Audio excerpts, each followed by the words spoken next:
नांदेड जिल्ह्यात गेल्या 2 दिवसापासून जोरदार पावसाने हजेरी लावली आहे। नांदेड जिल्ह्यातील नदी नाल्यांना मोठा पूर आलाय आणि त्यामुळे ज्यातील शेती पिकात सुद्धा मोठं नुकसान झालंय। आपण बघतोय आता मी हिमायतनगर तालुक्यात आहे आणि पैनगंगा नदी जवळपास इथून 1 किलोमीटर आहे। मात्र पैनगंगा नदी जी आहे धोक्याची पातळी ओलांडून वाहत असल्यामुळे आजूबाजूच्या शेतात सुद्धा मोठ्या प्रमाणात पाणी साचल्याचे चित्र आपल्याला पाहायला मिळतं। खरं तर ज्या भागाला आपल्याला तळ्याचं स्वरूप आलं चित्र पाहायला मिळतं हे तळं नाही किंवा नदी नाही, ओढा नाही, हे संपूर्ण जे आहे ते शेती आहे। मात्र पैनगंगा नदी मोठ्या प्रमाणात वाहत असल्यामुळे हे संपूर्ण पाणी या सगळ्या शेतीत आल्याचे चित्र आपल्याला पाहायला मिळते। आमदार बाबूराव कदम यांनी गावकऱ्यांच्या गाठीभेटी घेतल्यात, त्यांच्याशी संवाद साधण्याचा प्रयत्न केला। आपल्यासोबत आमदार बाबूराव कदम कोळीकर आहेत। दादा काय सांगाल साहेब, आपण मतदारसंघात फिरताय, काय परिस्थिती आहे? नाही, काय कालपासून आम्ही पूर्ण नदीकाठच्या गावामध्ये दौरे चालू केलेले आहेत। भयावह परिस्थिती आहे। पेनगंगा नदीला आलेला पूर जसा 2006 ला आला त्याच धर्तीवर हे पूर आहे। एकतर धरण 100% भरल्या गेलं आणि धरणातून जवळजवळ 54,000 क्युसेसनं पाणी सोडण्यासाठी हे केलं। आम्ही कार्यकारी अभियंत्यासोबत चर्चा केली तर त्यांचं म्हणणं आहे की धरण रात्री 98% भरलं होतं। त्यावेळेस त्यांनी 14,000 क्युसेसनं चालू होतं, परंतु आता त्याच्यात 66,000चं येणारं प्रमाण आहे आणि 54,000 सोडणं चालू आहे। म्हणजे जेवढं आलं तेवढंच पाणी काढून देण्याशिवाय पर्यायच नाही, कारण जर आपण पाणी नाही काढून दिलं तर धरणाला धोका आहे, त्यांचं म्हणणं आहे। त्याच्यामुळं नदीकाठ्यावरच्या लोकांना म्हणजे विदर्भ असो, मग मराठवाडा असो, कयाधू नदी असो, अतोनात शेतकऱ्याचं संपूर्ण पीक नष्ट झालेलं आहे। तुम्ही बघत आहात हा ऊस आहे, हा ऊस अर्ध्याच्या वर पाण्याखाली गेलेला आहे। त्याचबरोबर सोयाबीन पूर्ण पाण्याखाली गेलेला आहे। जवळजवळ पेनगंगा नदी 1 किलोमीटर इथून आहे आणि ह्या पेनगंगा नदीच्या 1 किलोमीटर शेत लोकांचे पूर्णतः नष्ट झालेले आहेत। त्याच्यामुळे शेतकरी दशोधडीला लागलेला आहे। पूर्ण पोटच्या लेकराप्रमाणे पाणी देऊन उन्हाळ्यात याची व्यवस्था केली लोकांनी, परंतु आज पूर्ण हे पीक वाया जाणार आहेत। हे हे झाल्याच्या नंतर 2 दिवसाच्या नंतर पूर उतरल्याच्या नंतर पूर्ण या ऊसाच्या पोंग्यामध्ये गाळ जाऊन ते सुद्धा पूर्ण ऊस वाळणार आहे। म्हणजे कसंही 5-50 हेक्टर होणारं उत्पन्न हे सुद्धा खर्च लावून आणि पूर्ण तर मी लगेच हे दौरा संपल्याच्या नंतर मुंबईला तर जाणारच आहे। जास्तीत जास्त 100% नष्ट झाले, त्याच्यामुळे 100%च आपल्याला सरकारकडून कुठल्याही परिस्थितीत मदत मागून घेणार आहे आणि शेतकऱ्याला मग त्याच्या मदतीच्या माध्यमातून फुलाची पाकळी तरी मिळणार आहे। त्याचबरोबर जे लोक वरच्या याला आहे ते अतिवृष्टीने गेले, ज्यांचे शेत चढावर आहेत ते सुद्धा 218 मिलीमीटर पाऊस काल झालेलीची नोंद आहे। त्याच्यामुळे ते सुद्धा शेतकरी अतिवृष्टीच्या याच्यात पावसामध्ये सापडलेले आहेत, त्यांना सुद्धा मदत देणं गरजेचं आहे। यांना तर 100%, परंतु त्यांना 50-60% तरी मदत देणं गरजेचं आहे हे, आणि देणंही गरजेचं आहे कुठल्याही परिस्थितीत, कारण पूर्ण घरातलं अन्नधान्य खराब झालं ते सुद्धा आम्ही सर्वे करायचे सांगितले। घरपडी ज्यांचे घरं पडले त्यांना सुद्धा लवकरच सर्वे करून हे पूर उतरल्याच्या नंतर त्यांना सुद्धा सर्वे करून मदत देण्यासाठी मी कटिबद्ध आहे। दुसरा महत्त्वाचा विषय, पैनगंगा नदीवरच्या सहस्त्रकुंड धबधब्यावर जे आहे ते प्रस्तावित विद्युत प्रकल्प आहे, मात्र त्याला कुठेतरी शेतकऱ्यांचा विरोध होताना पाहायला मिळतं। आज आपल्यासमोर सुद्धा कामारीच्या गावकऱ्यांनी रोष व्यक्त केला आहे। नाही, रोष व्यक्त करणं साहजिकच आहे, परंतु हा प्रोजेक्ट काय आहे हे सांगणं सुद्धा गरजेचं आहे। आता मी जे सांगू शकतो ते सांगू शकत नाहीत ना। मग मला म्हणायचं एकच की बाबा जे लोकप्रतिनिधी आहे, जे पुढारी आहेत, त्यांनी गळा काढून जे स्टेजवरून सांगायले हे चुकीचं आहे ना। तुम्ही माहिती असली तर जरूर सांगा, परंतु काही लोकांना भडकून देऊन असं कधीच होत नसते। कुठल्याही लोकप्रतिनिधीनं प्रामाणिकपणे सांगितलं पाहिजे की बाबा तुमचं एवढं नुकसान व्हायला, तुमचे एवढे, आणि हा सुद्धा उच्च पातळी धरण जरी इसापूर धरणावरचा हा जवळजवळ 4 उच्च पातळी बंधारे झाले, शेवटचा घारापूरला बंधारा आहे आणि आता जे बंधारा व्हायला उच्च पातळी ते कोठा तांड्याच्या तिथं व्हायला, ह्याच्यामध्ये इथून म्हणजे इथून जे पूर्णला पूर्ण 2009ला हे 220चा होता दशलक्ष घनमीटरचा, आता 220चा निंगनूरच्या संपूट धरण निर्माण केलं निंगनूरचं, आणि पूर्णला पूर्ण इथून जोड धरण करून जवळजवळ 10.5 किलोमीटरचं 10 किलोमीटरचं जोड धरण करून त्या उच्च पातळी बंधाऱ्याला 2 गेट आहेत हायड्रोचे, एक विदर्भात जाणार आहे निंगनूरच्या डॅममध्ये आणि एक खाली किनवटकड जाणार आहे सहस्त्रकुंडकड. आणि अशा पद्धतीनं उलट माझं तर म्हणणं आहे की येथून आलेलं पाणी 2 जर नद्या पुढे केल्या तर ते याच्यापेक्षा म्हणजे कमी वेळात उतरून जाईल. म्हणजे याच्यापेक्षाही डबल फायदा आहे. आणि एकाच जागून जे पाणी जायचं 2 ज्याला वाटा केल्या तर निश्चितच पूर सुद्धा कमी होते. आणि हे समजून घेतलं पाहिजे की हे उच्च पातळी बंधारा जे हायड्रोचे गेट आहेत पावसाळा संपल्याच्या नंतर शेवटच्या पावसाळ्यात याचा कुठेही धोका नाही. पावसाळा संपल्याच्या नंतर ही गेट टाकायचे आहेत. त्याच्यामुळं त्याची शेवटचं ज्या याला राहणार आहे घारापूरच्या तिथं 8.5 नदी पात्रात खालच्या उन्हाळ्यातल्या रेतीपासून ते धरणाच्या जे बंधारा व्हायला घारापूरचा त्या बंधाऱ्याचं नदी पात्रात फक्त 8.5 फूट पाणी राहणार आहे. त्याच्यामुळं असं फार एकही मी सांगतो की नुकसान कोणाची होणार आहे या इथून जे खाली प्रवाह जाणार आहे निंगनूरच्या ते दुसरी नदीच व्हायली. त्या नदीच्या रेषेत जेवढे गावं जेवढे काही गावं तर येणारच नाहीत पण शेती काही फॉरेस्टची जमीन काही गायरान काही अशी आणि एक मला वाटते थोडंसं एका तांड्याला काही वस्ती तिथून विस्थापित होणार आहे. एवढंच 10.5 किलोमीटरचं ते कॅनॉल सारखं बनवून राहत म्हणजे दुसरी जशी पेनगंगा नदी आहे तशीच दुसरी नदी बनवणार आहे. तर त्या रेषेत जाणाऱ्या लोकांचं नुकसान आहे. तिथून त्याच्यावर 2 कालवे आहेत. एक कालवा 90 किलोमीटर आहे माहूर किनवटला आणि एक कालवा 38 किलोमीटर आहे. आणि त्या निंगनूरच्या डॅममधून जाणारं पाणी ते आदळणार जिथं पाणी आदळते तिथं म्हणजे वीज निर्मिती आहे. त्याच्यामुळं याच्यासाठी वेगळी वीज निर्मितीची काय गरज किंवा वेगळी जमीन असं काहीही नाही.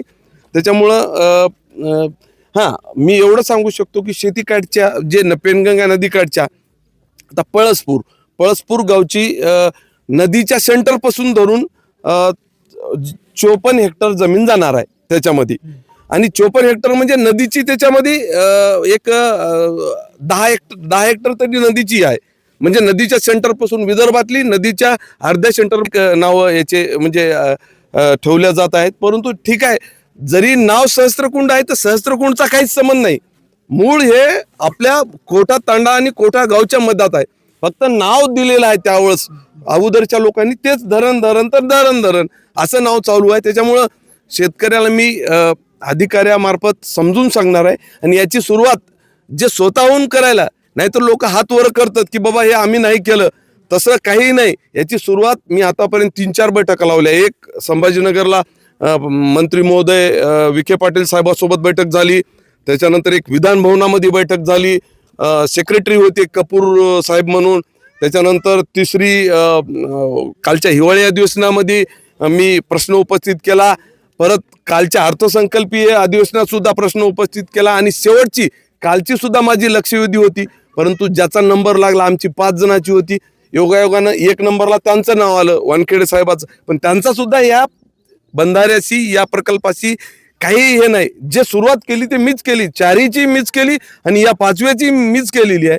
आणि मी करण्याचं कारण हे आहे की मला इथलं माहीत आहे. यांचाच नाही पाण्याची या 21 किलोमीटरलाच आहे. आता बोरगडीच्या तिथं आपल्या बोरीच्या तिथं 2-4-5-7 वर्षापूर्वी उपोषणाला बसले होते. दरवर्षी मागच्या वेळेस सुद्धा 55 विरोध करणाऱ्या शेतकऱ्यांना काय आव्हान असणार आहे? नाही विरोध करणाऱ्या शेतकऱ्याला मी फक्त समजावून सांगणार आहे. त्यांना जर नको असलं तर आमची काही नाही. काही म्हणणं आहे की हे यांच्या फायद्यासाठी आमच्या फायद्यासाठी करत असेल तर आमचा इथं बंधाराच आहे नदी पात्रात. 7,500 कोटीचा प्रोजेक्ट आहे. परंतु प्रोजेक्ट पूर्ण दुसऱ्याच्या मतदारसंघात आहे ना. आमचा काहीच रोल नाही त्याच्यात. आमचा 300 कोटी रुपयाचा नाही तर 500 कोटी रुपयाचा बंधारा होईल. त्याच्यातला 50% समजा काही लोकांची जरी एखादा इथं इलेक्ट्रिक पोल आला दिसायला तुम्हाला या इलेक्ट्रिक पोल आता याच्यातही समजा जर आम्हाला काही भेटत असतील लोकांची तशी त्या तिथल्या भावना जर असेल तर हे प्रोजेक्ट कशाला मग हे पाहिजेत नाही ना. कुठला म्हणजे तो प्रोजेक्ट लोकप्रतिनिधी तो प्रोजेक्ट शेतकरी हिताचा नाही अशी भावना शेतकऱ्याच्या मनात कोण निर्माण करते?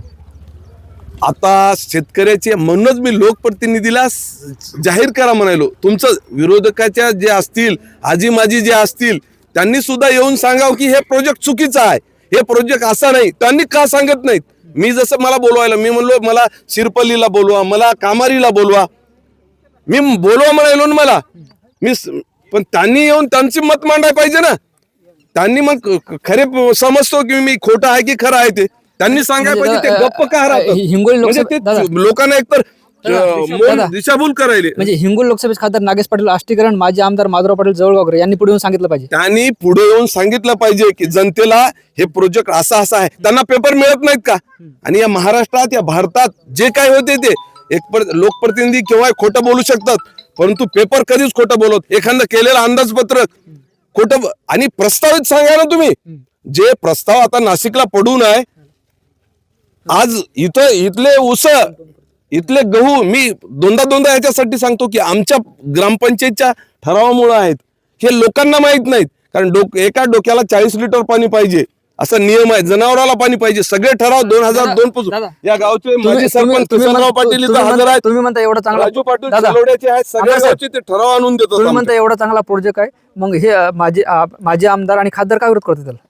नाही, त्यांनी स्पष्ट केलं पाहिजे. जनसुनावणीच्या दिवशी माझी विनंती आहे दोघाला, त्यांनी आलं पाहिजे. त्यांनी काय खरं आणि काय खोटं सांगितलं पाहिजे लोकांना. म्हणजे बाबा याच्यात एवढी हेक्टर जमीन जाते तर त्यांनी म्हणजे अधिकाऱ्यासमोर सांगायची पाहिजे की हे नाही, हे चुकीचं आहे.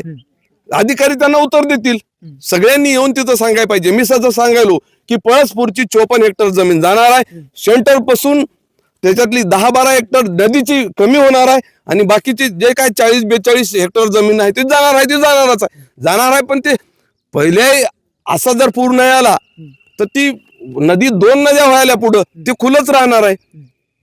आता पीक घेऊ शकतो आपण आणि भुईमुगासारखं दुसऱ्यांदा गाळ पेऱ्यावर पीक घेऊ शकतो. त्याचे फायदे तोटे सुद्धा शेतकऱ्याला जे काय माहिती आहे ती खरी सांगावं असं माझं मत आहे. म्हणून माझ्या जनसुनावणीला तुमच्या मार्फत विनंती करतो, तुमच्या चॅनलच्या माध्यमातून विनंती करतो की जनसुनावणीच्या दिवशी आजी माझी सर्व पक्षीय नेत्यांनी हजर राहावे आणि जे काय अधिकारी म्हणतात त्याच्यावर त्यांनी मत स्पष्ट करावं, एवढीच मी विनंती करतो. थोडक्यात शेतकऱ्याची जी भूमिका असेल ती तुमची भूमिका असणार. शेतकऱ्याची जी भूमिका आहे, मला या लोकांनी निवडून दिलं. 5 वर्ष विरोध समजून सांगितल्याच्या नंतर शेतकऱ्याला सगळ्यालाच पटणार आहे कोणाचा गट नंबर किती, काय आपले फायदे काय तोटे. परंतु न समज करता, कुठली माहिती करता न घेता म्हणजे विनाकारण बोलू नये म्हणूनच मी तिथं म्हणजे हे ठेवलेले आहे. शेवटचा प्रश्न विचारतो, ते विनाकारण का बोलतात, म्हणजे त्यांचा का विरोध का आहे नेमका? बाबूराव कदम हे सर्वसाधारण कुटुंबातून आलेलं आहे. काही लोकांना हे पचनीच पडण आमदार झालेलं आहे. हे एवढ्याले प्रोजेक्ट करायला, उद्या सूतगिरणी आणायला, उद्या आणखी खांडसरी प्रकल्प आणायला, म्हणजे हे एवढं म्हणजे हे सर्वसाधारण माणूस काही लोकांना घराणेशाहीचाच आमदार पाहिजे, माझं तर मत आहे. म्हणून काही लोक दिशाभूल करत असतील असं मी स्पष्ट बोलतो. परंतु काही बोलले, माझ्यावर लाखोळी जरी वाहिली तरी मी जनतेच्या सोबत आहे. जनतेच्या हितासाठी, या लोकांच्या पाण्यासाठी काय समस्या आहेत ते मला माहित आहे. म्हणूनच मी पूर्ण पेनगंगा म्हणजे शंभर पिंपरी शिऊर ते कौठा पूर्णला पूर्ण सुजलम संपलम करण्यासाठी पेनगंगा नदी पाण्याखाली उन्हाळ्यात सुद्धा राहिली पाहिजे, हे माझं मत आहे. आणि जर शेतकऱ्याला पाहिजेत नसेल तर चारीला चारी बंधारे आणि हे 5वा बंधारा हे सुद्धा उच्च पातळी, खाली 2 आहेत ते आपल्या हद्दीत नाहीत. 5ला 5 बंद करण्यासाठी सगळ्यात पुढे मी राहतो. आजही तुमच्या चॅनलच्या माध्यमातून सांगतो. निश्चित बघतोय, हे होते शिवसेनेचे हातगाव हिमायतनगर मतदारसंघाचे आमदार बाबूराव कदम कोळीकर, ज्यांनी नुकसानग्रस्त भागाची पाहणी केली आणि ज्या पद्धतीनं सहस्त्रकुंड धबधब्यावर जे आहे ते विद्युत प्रकल्प भविष्यात राबवण्यात येणार आहे त्याला शेतकऱ्यांचा विरोध होताना पाहायला मिळतो. मात्र आमदार बाबूराव कदम यांनी आपली स्पष्ट भूमिका मांडली. शेतकऱ्याच्या हिताचा हा निर्णय आहे आणि जर शेतकऱ्याला हा प्रकल्प नको असेल तर मी सुद्धा शेतकऱ्याच्या बाजूने आहे. मात्र काही राजकीय लोक त्याला विरोध करतात. आमदार बाबूराव कदम आमदार झालेत, मोठे प्रकल्प आणतात, हे त्यांना पचनी पडत नाही, अशा प्रकारची टीका सुद्धा केली. त्यांनी नाव नाही घेतलं. मात्र हिंगोली लोकसभेचे खासदार नागेश पाटील आष्टीकर व काँग्रेसचे माजी आमदार माधवराव पाटील जळगावकर यांना सुद्धा आवाहन केले की जी जनसुनावणी अधिकाऱ्यांच्या उपस्थित ठेवली आहे आणि हा प्रकल्प कसा चुकीचा आहे यासाठी तुम्ही स्वतः यावं.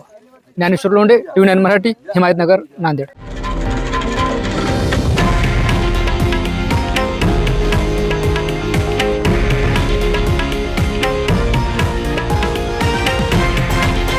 हे आहे देशातील नंबर 1 न्यूज नेटवर्क आणि आपण पाहत आहात TV9 मराठी, एकमेव.